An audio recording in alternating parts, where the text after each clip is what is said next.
अब खबर ईरान से जुड़ी हुई। दरअसल ईरान में खामेनेई के खिलाफ विरोध प्रदर्शन अभी भी जारी है और तेहरान में आक्रोश के बीच हिंसक प्रदर्शन देखने को मिल रहे हैं। यूएस ह्यूमन राइट एजेंसी की रिपोर्ट के मुताबिक अब तक 6126 लोगों की मौत हो चुकी है। ईरान में सर्वोच्च नेता अयातुल्ला खामेनेई के खिलाफ असंतोष बढ़ता ही जा रहा है और बढ़ते जन आक्रोश के बीच विरोध प्रदर्शन और हिंसा का दौर भी जारी है। बीते कई हफ्तों में प्रदर्शन और हिंसा के कारण अब तक हजारों लोगों की मौत हो चुकी है। कानून व्यवस्था बरकरार रखने के नाम पर देश की सरकार ने इंटरनेट और फोन कॉल सेवाएं भी बंद कर रखी हैं।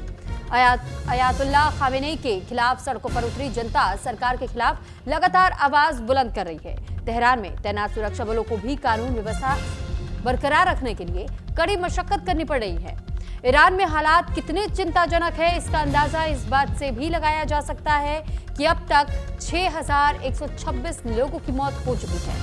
अमेरिकी मानवाधिकार एजेंसी HRANA ने यह दावा किया है और बताया है कि जिस तरीके से प्रदर्शन लगातार हो रहे हैं ईरान की सड़कों पर और प्रदर्शनकारी अभी भी सड़कों से हटने को तैयार नहीं है। 6126 लोगों की जाने गई है, ये वाकई चिंता का विषय है।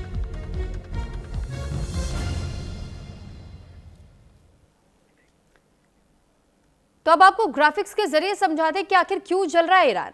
दरअसल ईरान में सरकार विरोधी प्रदर्शन है और आर्थिक संकट के विरोध में जनता का यह प्रदर्शन सड़कों पर इस वक्त देखने को मिल रहा है। बढ़ती हुई महंगाई के विरोध में जनता का प्रदर्शन देखा जा रहा है। 31 ऐसे प्रांत बताए जा रहे हैं जहां तक अब ये प्रदर्शन की आग भड़क करके पहुंच चुकी है। जगह जगह पर हिंसा हो रही है, विरोध प्रदर्शन किया जा रहा है। हिंसक प्रदर्शनों में अब तक कुल 6126 लोगों की जान जा चुकी है। तेहरान के ग्रेट बाजार में सबसे बड़ा प्रदर्शन देखने को मिला। प्रदर्शनकारी सत्ता परिवर्तन की मांग भी कर रहे हैं। वो चाहते हैं कि अयातुल्ला खामेनेई को उनके पद से हटा दिया जाए, वो कुर्सी छोड़ दे, लेकिन अभी भी अयातुल्ला खामेनेई पूरी तरीके से हार मानने को तैयार नहीं है। लेकिन ये अभी प्रदर्शन जो है वो कितने लंबे समय तक चलेगा, इसमें और कितने लोगों की जाने जाएंगी, क्या किसी तरीके से इन्वॉल्वमेंट यूएस का अब और आगे देखने को मिलेगा या नहीं, इस पर हर किसी की निगाहें बनी हुई हैं। तो वहीं अमेरिका और ईरान के बीच लगातार बढ़ रहा तनाव और अमेरिका ने मिडिल ईस्ट में अपना जंगी जहाज उतार दिया। जंगी जहाज यूएस अब्राहम लिंकन तैनात कर दिया गया है। मिडिल ईस्ट में कई युद्धपोत भी तैनात किए जा चुके हैं। कभी भी ईरान पर बड़ा हमला किया जा सकता है। यूएस ईरान की आर्मी जवाब देने के लिए तैयार।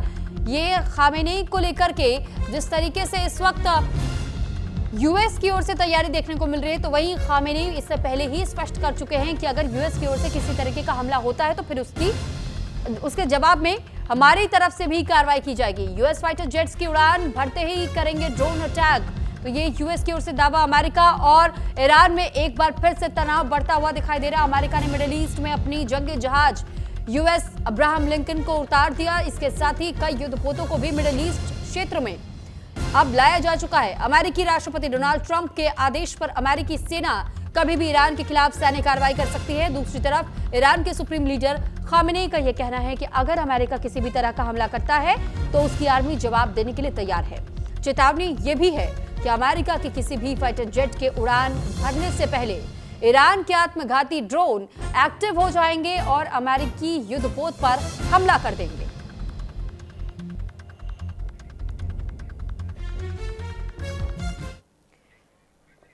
तो अब ये भी जान और समझ लीजिए कि आखिर अमेरिका और ईरान के बीच में ये तनावपूर्ण माहौल बना क्यों है। दरअसल दिसंबर से ईरान में विरोध प्रदर्शन शुरू हुए और इसके अलावा आर्थिक संकट किस कदर गहराता चला गया। महंगाई के खिलाफ लगातार लोगों की ओर से प्रदर्शन किया जाने लगा। प्रदर्शनकारियों की मौतों के बीच में यूएस का रिएक्शन सामने आया। अमेरिका ने ईरान के लोगों की मदद की बात कही। यूएस ने ईरान के लोगों को संस्थानों पर कब्जा करने को कहा। ट्रंप ने अयातुल्ला खामेनेई को बीमार व्यक्ति कह दिया। और वहीं 14 जनवरी को यूएस का ईरान पर सैन्य कार्रवाई का संकेत देखा गया। फिर 26 जनवरी को यूएस ने मिडिल ईस्ट में जंगी जहाज यहां उतारा और फिर अब ईरान का जवाब इस पर सामने आया और ये कहना था कि हम जवाब देने के लिए पूरी तरह से तैयार हैं। अगर यूएस की ओर से किसी प्रकार का हमला किया जाता है तो फिर चुप हम भी नहीं बैठेंगे, हम जवाब देने के लिए तैयार हैं। दोनों देशों के अब एक दूसरे को भी खुली धमकी देखने को मिल रही है, क्योंकि अब्राहम लिंकन को जैसे ही समुद्र में यूएस की ओर से उतारा गया, ये जंगी जहाज है और जंगी जहाज के उतारते ही पहला रिएक्शन ईरान की ओर से दे दिया गया और ये कहा गया हमला होगा तो फिर जवाब भी मिलेगा।